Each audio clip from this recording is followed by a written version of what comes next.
안녕하세요. 이번 영상에서는 명합과 암명합에 대해서 공부를 해볼까 합니다. 뭐 원래대로면 명합, 암합, 암합 그리고 암명합이 되겠죠. 서툴러요. 뭘 하든지. 그렇고요. 이렇게 하면 좀 더 보기 좋을 것 같네요. 준비된 자료 보면서 얘기를 하도록 할게요. 영상을 오랜만에 만들기도 하고 그래서 많이 서툴고 제가 초보다 보니까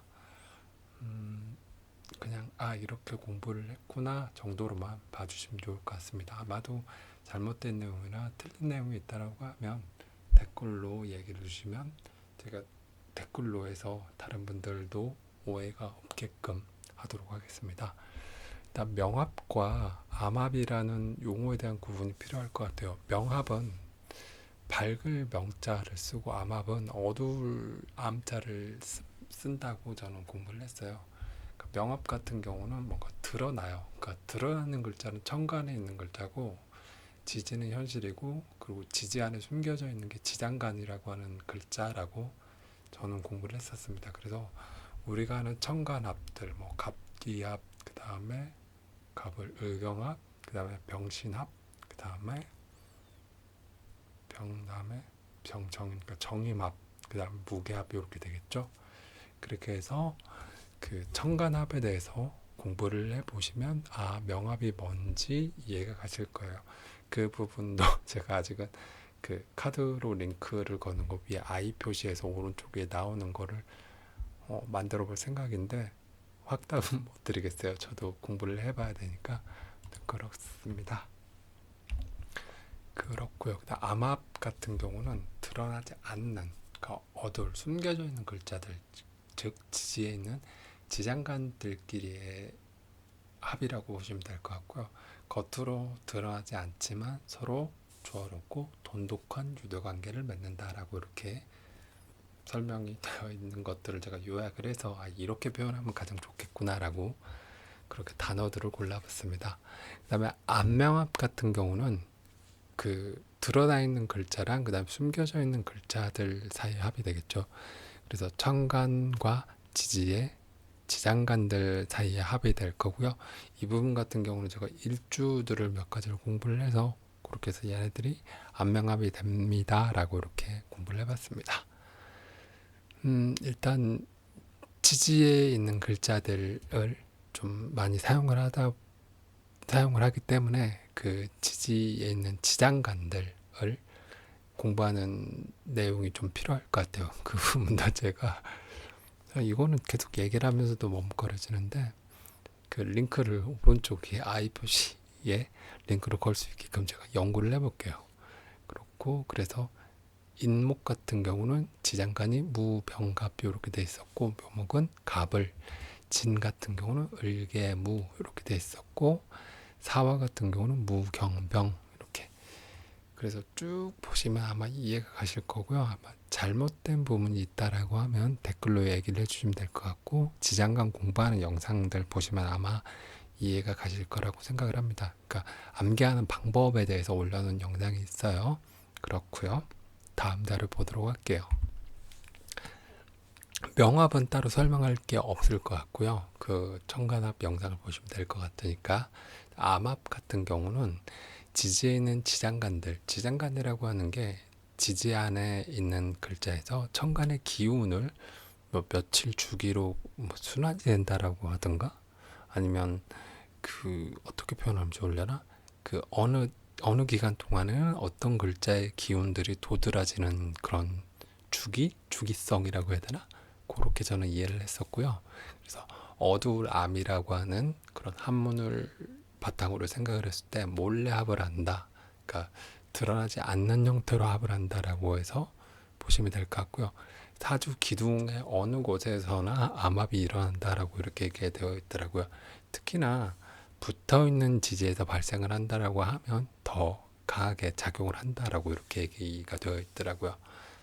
그래서 자술, 축인, 인미, 오해, 그다음 묘신, 사유, 그 다음에 자진 뭐 이렇게 돼 있었는데요. 이것들은 제가 공부를 하면서 좀 많이 나와 있는 것들을 바탕으로 해서 살펴봤고요. 근데 여기에 보면 묘신 원진이랄지 뭐 이런 것들, 그 다음에 사유축에 해당하는, 그러니까 삼합에 해당하는 글자의 반합이라고 해야 되나? 그 다음에 신자진의 반합, 뭐 이렇게 이런 글자들에 해당하는 내용들도 있었고요. 뭐 인미귀문이라고 해야 되나? 그다음 묘신 원진, 묘신도 귀문도 될 거야 아마. 그런 글자들도 있었습니다. 요 오른쪽에서는 합 같은 경우는 제가 기존에 이제 청간합을 공부했던 내용이랑 여기서 찾아봤어요. 그래서 무게합, 그 다음에 여기 같은 경우는 여러 축인 같은 경우 여러 개가 합을 하더라고요. 여기 같은 경우 무게, 그 다음에 병신 합, 육관가 아니에요. 병신합수, 그 다음 갑기합도 이렇게 되더라고요. 그래서 그런 조건들을 제 나름대로 지금 눈이 좀 눈이 뭐 피곤할 정도로 여러 번 검토를 했는데, 혹시나 빠진 게 있다라고 하면 댓글로 얘기를 해주시고, 잘못된 부분이 있다라고 하는 것도 얘기를 해주면 제가 수정을 해서 올리도록 하겠습니다. 그래서 이렇게 암압이 발생을 한다라고 했는데, 여기에 안 썼던 내용들도 있는데요. 예를 들면 좌우충 같은 경우에, 그러니까 귀문이랄지 충이랄지 뭐 이런데, 좌우충 같은 경우도 이게 왜 안 썼냐면 한 칸이 부족해요. 썼다가 지울게요. 좌우충 같은 경우도 예를 들면 자수에 임계가 있고, 그 다음에 오화에 병기정이 있어요. 그럼 보면 정임합이 해당하게 되죠. 근데 충이 일어나면서 암합이 뭐 이렇게 일어난다? 그게 좀 이해가 안 가더라고요. 귀문 같은 경우도 마찬가지긴 한데, 그래서 조건이 좀 까다롭게 나온 것 같더라고요. 그러니까 암압이 뭐 드러나게 되면 그게 뭐 깨지기도 하고 그런 식으로 얘기가 나왔더라고요. 그래서 제 수준에서는 이해하기가 좀 많이 힘든 내용들이더라고요. 그러니까 제가 말을 이렇게 끄는 이유가 하나가 음, 내용에 대한 이해도도 좀 떨어지지만 어떻게 표현을 해야 될까라는 것에 대해 상당히 고민을 하고 아직도 영상을 만들면서도 좀 머뭇거려지게 되는 내용들이 많았었어요. 그렇다는 거. 그래서 이런 것들을 암압이라고 얘기하는구나 라고, 그 조건이라고 해야 되나? 경우의 수는 아닌 것 같고, 그렇게 이해를 해주시면 좋을 것 같아요. 암명합 같은 경우는 암합과 명합이 짬뽕이 돼 있는 거예요. 명합 같은 건 천간의 합이었잖아요.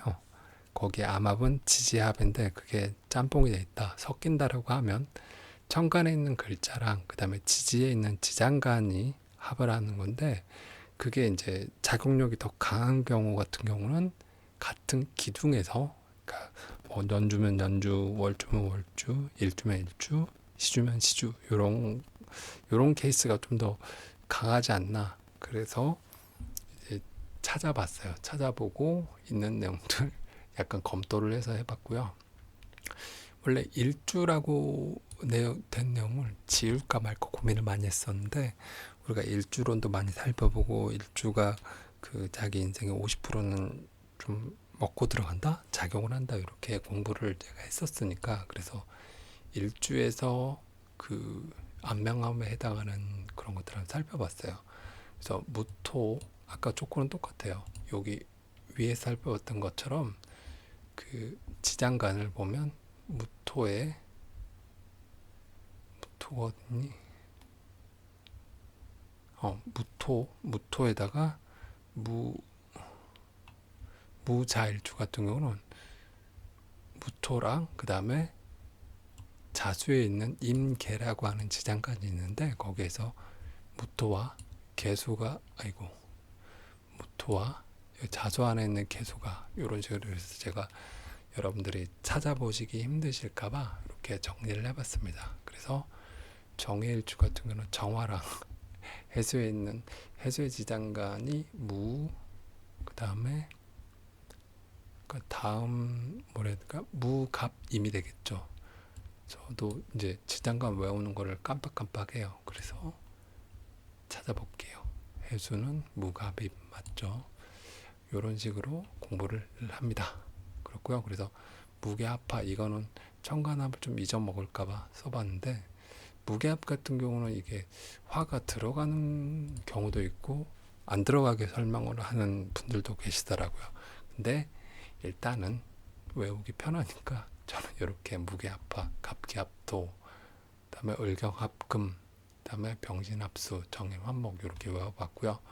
그 안명합 같은 경우는 그 일주라고 제가 여기 썼던 이유 중에 하나가 내용을 하나라도 여러분들에게 좀 더 전달을 하고 싶은데, 일주론에서 봤을 때 그 일지는 배우자 궁에 해당한다라고 이렇게 얘기가 나와 있잖아요. 그래서 배우자 자리로 봤을 때는 이게 합이 되다 보니까 아무래도 금실이 좋긴 하지만, 이게 과하거나 좀 부정적인 형태로 작용을 하면 이 상대방에 대한 집착, 의심 뭐 이런 것들, 그래서 의부증이나 어쩌증 형태로 나타날 수 있다라고 얘기가 나오더라고요.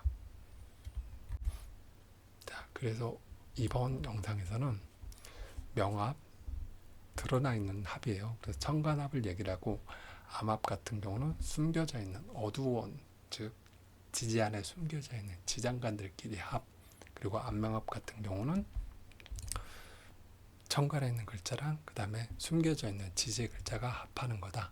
그래서 내용들을 이렇게 용어 구분들을 한번 해보시고, 지장간, 지지 안에 숨겨져 있는 청간의 기운들에 대해서 한번 복습을 한번 해보시고, 그 다음에 암합이 뭐고, 암합은 이거 외에도 그 몇 가지들이 있었는데, 이게 보시면 제가 준비된 파워포인트 공간도 부족하고, 그래서 여러분들에게 보여드릴 수 있는 그런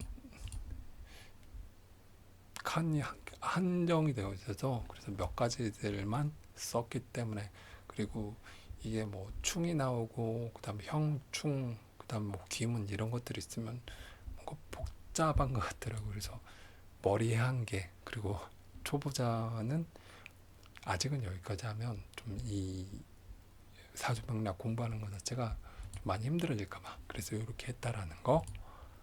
그다음에 안명합 같은 경우는 청간에 있는 글자랑 지지의 지장간들끼리 합이다. 뭐 일주상으로는 요런 것들이 있고, 그다음에 이 요약된 내용 중에서 중요한 내용은 배우자 자리이기 때문에 그 합을 하고 있기 때문에 금술은 좋지만 금실이 맞나? 금술이 맞나? 검색을 한번 해봐야 되겠다. 네, 검색을 해보니까 부부 금술이 아니라 금실이라고 합니다. 부부간의 사랑이라고 이렇게 나와 있고요. 그게 한자 발음이 뭐 변형되면서 발생했다라고 해서 지식이 내가 이렇게, 어이구 죄송합니다, 마이크를 건드려 버렸네, 그렇게 나와 있네요. 그래서 과하면 의부증이나 어쩌증 이렇게 이런 형태로 발현이 될 수도 있다. 늘 얘기 드리지만 명리학은, 사주 명리학은 일기예보나 예방접종 이런 형태로 그 이용을 했으면 한다라는 제 공부하는 취지에 대해서도 이해를 해주시면 좋을 것 같습니다. 영상 보느라 고생 많으셨고요. 같이 공부했으면 할 만한 내용들, 그리고 혹시나 가르침을 주실 만한 내용들이 있다라고 한다면 댓글로 얘기를 해주시면 감사하겠습니다. 영상 보느라 수고 많으셨고요. 편안한 밤 되시고 좋은 하루, 그리고 늘 건강이 소중하니까, 그리고 주변에 있는 가족 혹은 뭐 친구들 누구는 좋아요. 내가 마음을 터놓을 수 있는 사람들, 내 마음을 평온하게 해줄 수 있는 사람들이 좋으니까 사람들에게 잘할 수 있는 그런 하루하루 만들어 가시면 좋을 것 같습니다. 영상 보느라 수고 많으셨습니다. 감사합니다.